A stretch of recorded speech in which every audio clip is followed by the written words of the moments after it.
How the Reformers Repeated the Mistakes of the Catholics, Part 3. Jean Calvin. Jean Calvin, 1509 to 1564, was a French reformer in Geneva during the Protestant Reformation. His system of theology, which became known as Calvinism, was marked by the doctrine of predestination and the complete sovereignty of God in deciding each individual's salvation or damnation. Many Reformed, Presbyterian and Congregational churches have been influenced by his ideas. Like the other reformers in this series, he started well. He was training to be a lawyer when in about 1830 he had a conversion experience which he describes in his commentary on the Book of Psalms. God, by a sudden conversion, subdued and brought my mind to a teachable frame, which was more hardened in such matters than might have been expected from one at my early period of life. Calvin argued for reform to the Catholic Church and was eventually obliged to leave Paris because of this.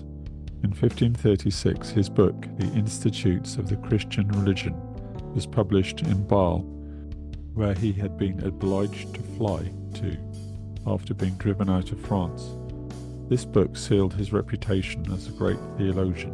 Calvin made his way to Geneva, where he met the Protestant evangelist and reformer William Farel. Farel convinced Calvin to stay in Geneva and work to build the church there. Calvin agreed to stay and remain there for the rest of his life, with the exception of 3 years' banishment.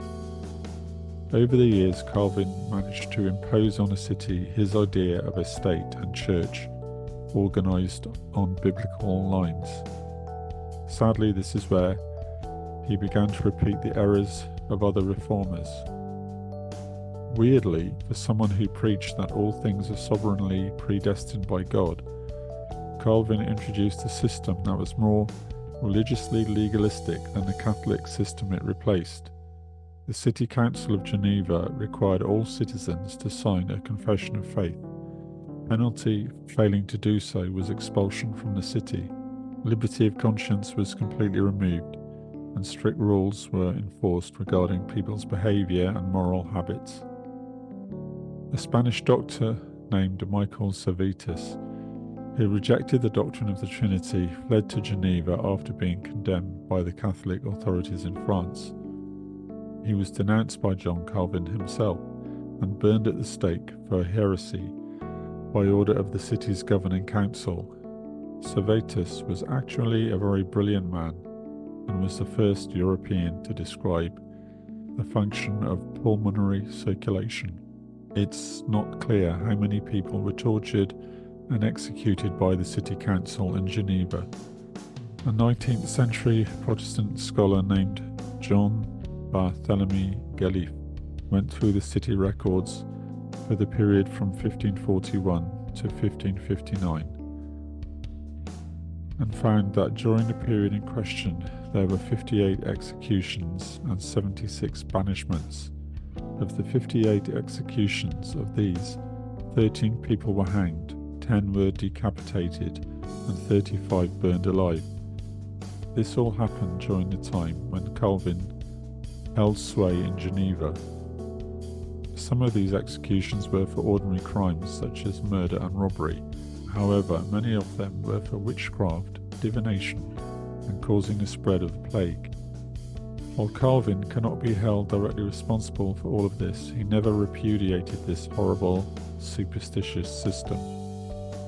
It's interesting to me that all the church denominations which followed Calvinist teachings became harsh and legalistic institutions themselves.